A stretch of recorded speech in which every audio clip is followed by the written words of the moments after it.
Journey IFC strives to create safe spaces to worship God. Know that you are welcome just as you are, regardless of religious background or lack thereof, skin color, political affiliation, sexuality, age, culture, or any other label you own or society throws on you. You are welcomed and celebrated here just as you are.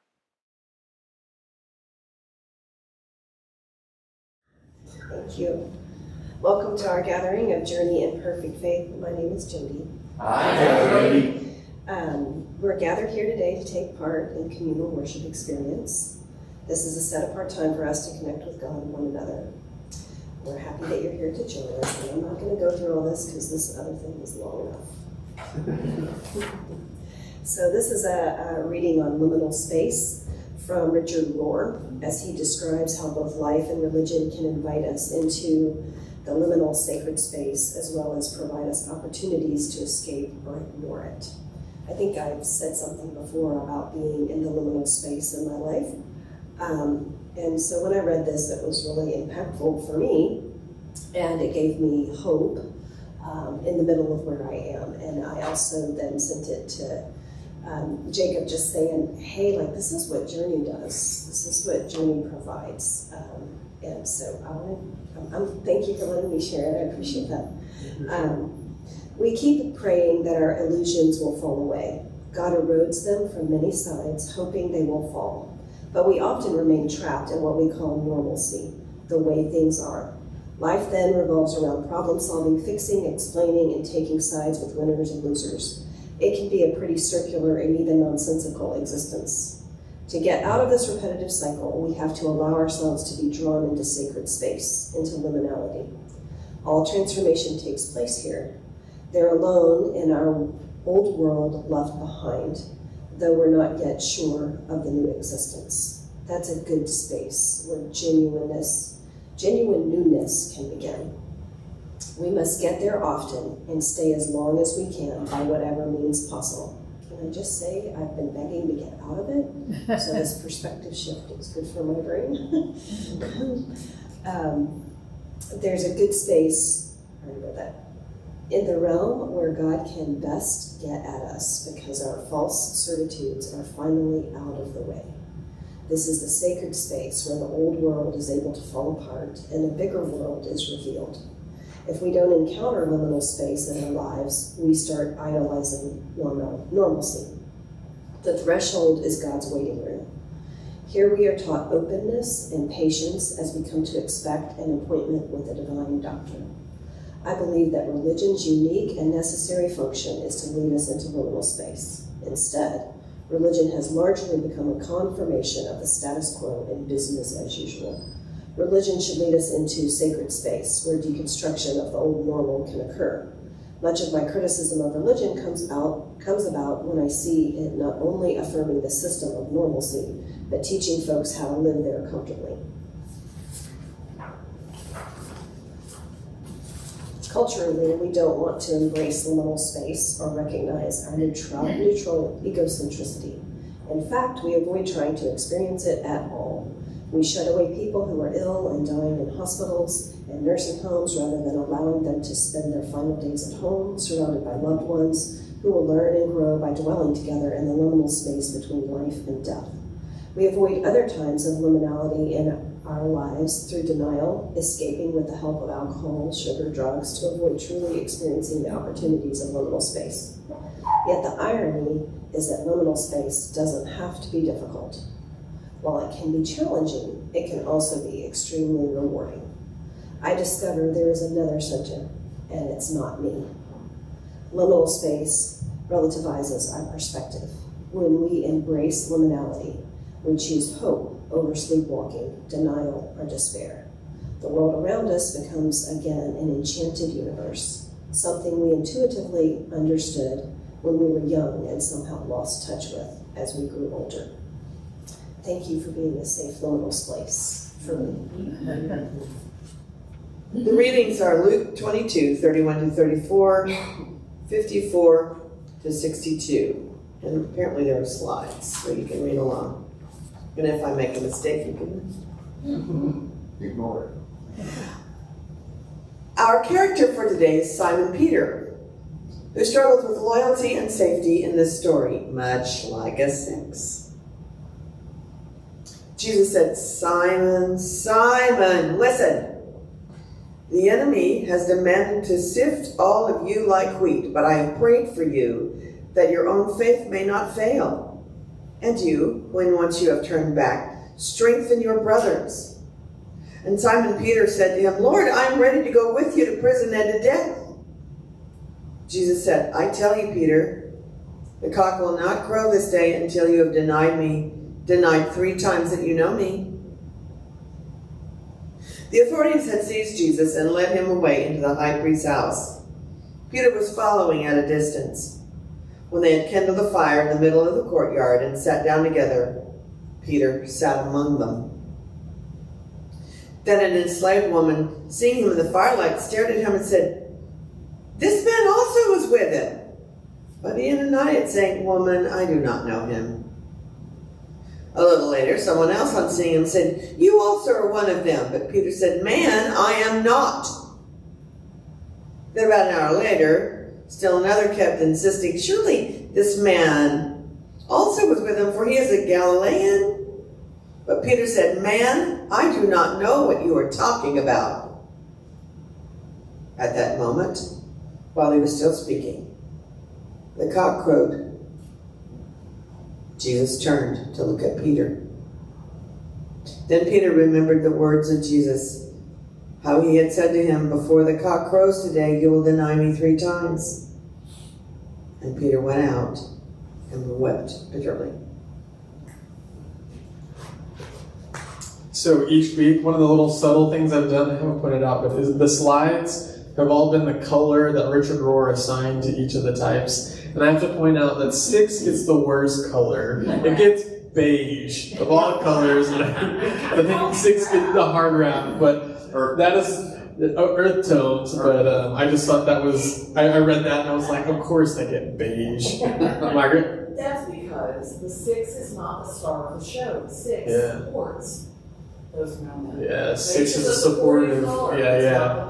And it goes well with a lot of things. It's a good color. So You can't read any with the khaki or something like that. Right, there could have been a better name for it. So we are now on our 8th week of this Enneagram series, having covered 6 out of 9 of the types so far, with a new one today. So I just want to check in, get a raise of hand. Raise your hand if you think you know what number you are. Okay, we have some. Okay, that's cool. Okay, now raise your hand if you're still waiting to figure yours out. Okay, and raise your hand if you think you will never figure it out and you're giving up completely. Anyone? Okay. Good to know. Good to get where we're at. I'm glad to hear that. It's starting to seem that people are figuring out where we lie in Enneagram. But if anyone here is new, which I think everyone here has been before, maybe online, people are watching. What we're doing is we're going through this series where we're exploring this ancient personality typing system called the Enneagram, which has these 9 distinct personality types. So each week we're trying on a new number to see if we belong in that type or if we know someone who may fit that type or that personality. Ultimately, the hope here is that we will see that however we show up in the world, our weaknesses, our strengths included, that we belong exactly as we are. And today we're going to be talking all about type 6, which is given the name the Loyalist, or also the Traditionalist or the Guardian. 6s are motivated by the need for security, for safety and support, and they fear not having support or guidance in their lives. Often they look to some higher source of authority, whatever they deem that to be, to help them know when it is the best to make a decision, what they should do, how they can be safe in what they do. They may seek wisdom in books or from some traditional hierarchical leadership role, maybe a mentor figure or something to stay safe. But 6s want to be prepared in case anything goes wrong. Because of this, 6 can be known as the worriers. 6s at their best are loyal and compassionate, practical and responsible, but at their worst they can be hyper-vigilant, controlling, maybe paranoid or judgmental.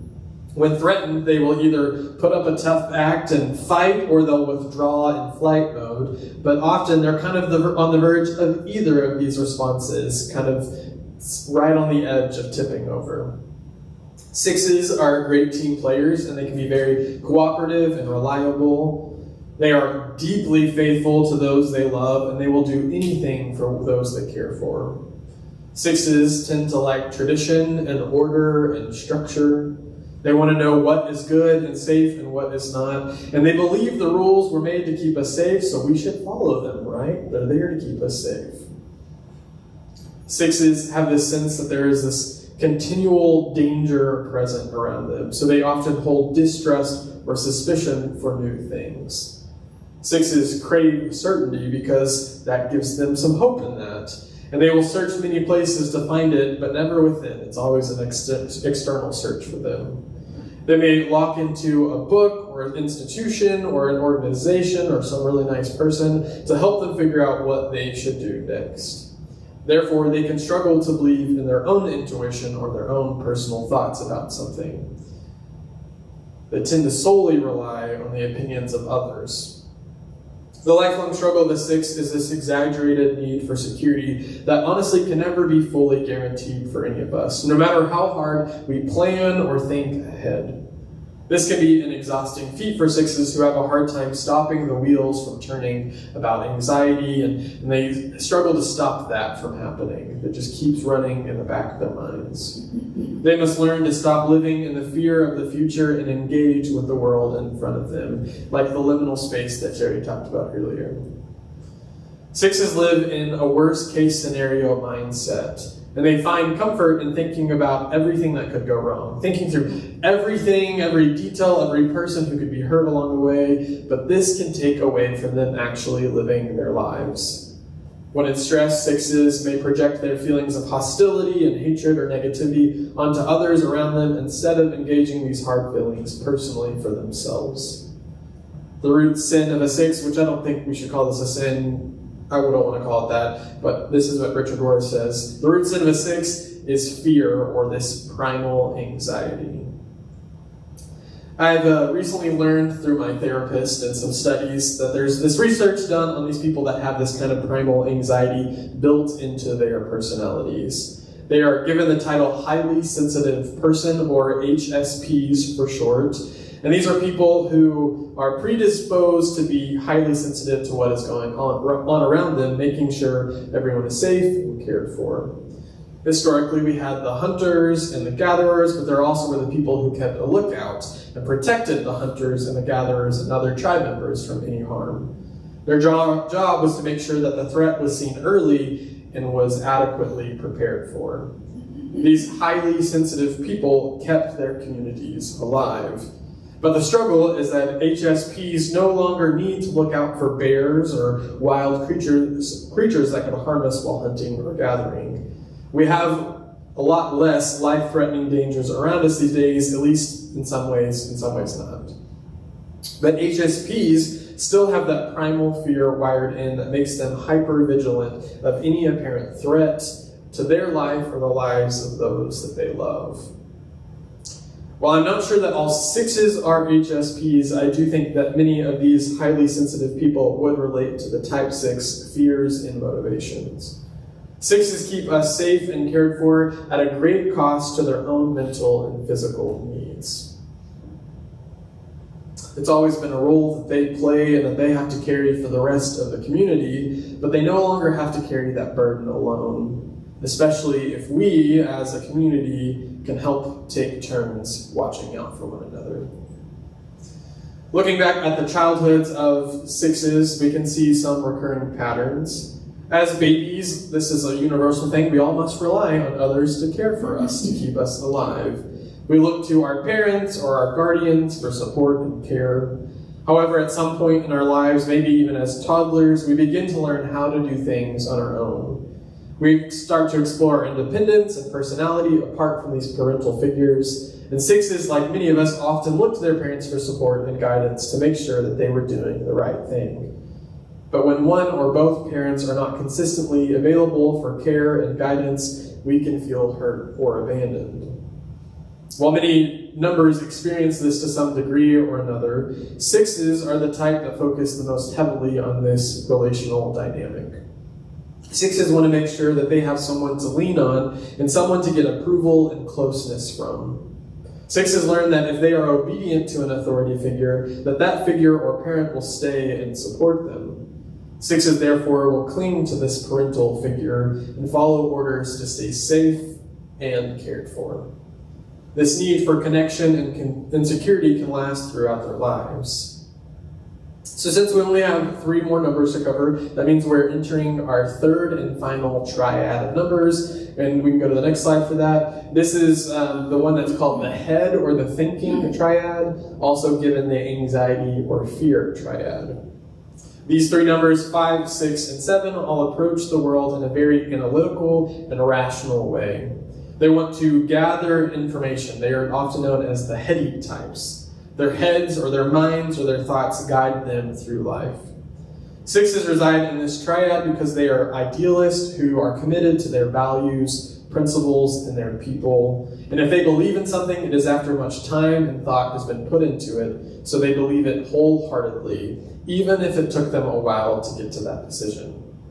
This triad struggles the most with anxiety and fear, each number in their own way. Fives overcome this anxiety or fear by withdrawing away and becoming masters at what they do. Sevens try to distract themselves from fear through thrill seeking and staying busy. And sixes, who we're focusing on today, being the most fearful of the 3, seek security in the outside world to help them overcome this internal anxiety. If we go to our next slide, Margaret, we'll see that type 6 can have a 5 or a 7 wing. 6 wing 5 is called the defender, taking on a combination of this loyalist and investigator type. These 6s can excel at various technical things, making them great problem solvers and analysts. They are great concentrators who will see things that are going wrong and will research ways to make sure that they're fixed or made better in some way.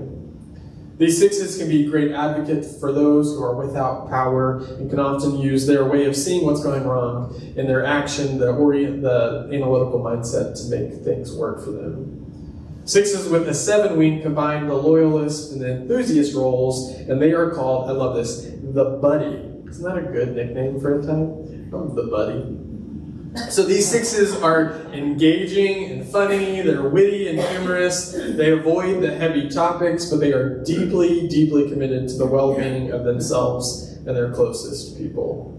They like to joke around and talk about their connections to others, often emphasizing that to stay safe. And they are an interesting mix because 6 live in this world of anxiety while 7s run from it completely. So this can make a 6-wing 7 insecure and unsure of themselves. This slide also shows us where 6s go in stress and in times of growth. In stress, 6s take on some of the attributes of the type 3 or the achiever that we discussed a couple weeks ago. In this place, 6s will invest a great deal of time and energy in their security systems that they have set in place. 6s in this place will become highly driven like the 3 and overwork out of stress. They will do everything in their power to fit in and strive to gain a claim to keep their position in the system secure. 6s in stress can become more image conscious here and will try to win people over. Some warning signs for a 6 kind of pointing that you're in an unhealthy place are when you start having a lot of anxiety attacks or chronic depression, extreme suspicion, or if you start lashing out at a bunch of people. 6s must learn to acknowledge how much time they spend thinking of what could go wrong, these fictitious ideas of a future that may or may not exist, and they need to learn to focus on the now. 6s will be able to grow when they can focus less on security and can be fully present in their own life before them. In growth, 6s take on the characteristics, as we can see here with the green arrow, of the type 9 called the peacemaker. Here, 6s become balanced and find peace in themselves. They can be grounded in their instincts and become embodied like a healthy 9. 6s in time of growth can release this pent-up energy in their bodies and relax into the moment. Sometimes 6s, when they release literally shake from releasing all that energy, which can cause them more anxiety, but that's just it being freed from their bodies. 6s should not become passive or too easygoing in this 9 state, because that will just feed their own anxiety and take them back to a bad place. So instead, 6s should take the balance of the healthy 9 to help them own their identity and focus on the moment before them. To help us get a fuller picture of a type 6, we'll now turn to our biblical story today, and in particular, we'll focus on the character named Simon Peter. The moment of the gospel story that we find ourselves in today is when Jesus is about to be arrested, and he is having kind of his final conversation with all of his disciples and friends. But prior to the story, it's good to know that Simon was a close friend of Jesus's. Jesus even tells Simon that he would one day become the rock on which the church would be built after Jesus was gone. Jesus gave Simon the nickname Peter, or Petros, meaning rock, because of that story. So up to this point in our story, we have known Simon Peter to be a rock, this grounded individual who's really close to Jesus. But much like a 6, Simon Peter tends to worry about things. In our story today, Jesus knows he will be killed, and Simon Peter wants to stay loyal to this man that he's committed his entire life and mission and career to, and he also wants to ensure his own safety. So it's kind of this mix, how do I follow and stay safe? But Jesus tells the disciples that they will be split up soon when things go south. And Jesus tells them that his prayer is that after they split, that they will find a time when they are safe to return back together, that they will stay a community even when Jesus is gone. The deeply loyal Simon Peter says to Jesus, "Wherever you're going, I'm going to be right there with you, man. I will follow you into prison or even into death." Very idealistic, right? Here we can sense that deep conviction of the type 6. Simon Peter has decided to follow Jesus all the way to the end. But Jesus, knowing Peter fully, warts and all, says to him, "Peter, rock, you will deny me 3 times before the rooster crows this evening." To which Peter is hesitant to believe. But Jesus saw the full beauty of Simon Peter's personality, accepting the parts of Simon Peter that Simon Peter was not comfortable with himself. So after Jesus is arrested, Simon Peter follows him from a safe distance, very 6, right? Knowing how to stay close enough to make sure that Jesus was okay, while also remaining far enough away to keep safe himself. So Simon Peter ends up hanging out with this random group of people who have started this fire. And around this fire, people start speculating who this Simon Peter guy was. Remembering that, wasn't he one of those guys that was with that Jesus dude all along? But 3 times, Simon Peter is asked about his relation to Jesus, and 3 times, Simon Peter denies his friend to stay safe and secure. But let's not forget that Jesus knew all along how Simon the rock would respond to this great stressor.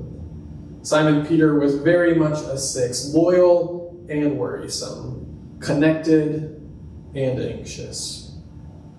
Simon Peter weeps bitterly at his inability to be anything other than who he was made to be. But don't forget that Jesus knew all along that Simon was going to do this. He expected this behavior of his friend. Jesus knew the heart of this loyal friend and gave him the gift of knowing the future that he feared. I love that. It's like Simon Peter was trying to figure out what could go wrong, and Jesus said, "Don't think about it. This is exactly what's going to go wrong."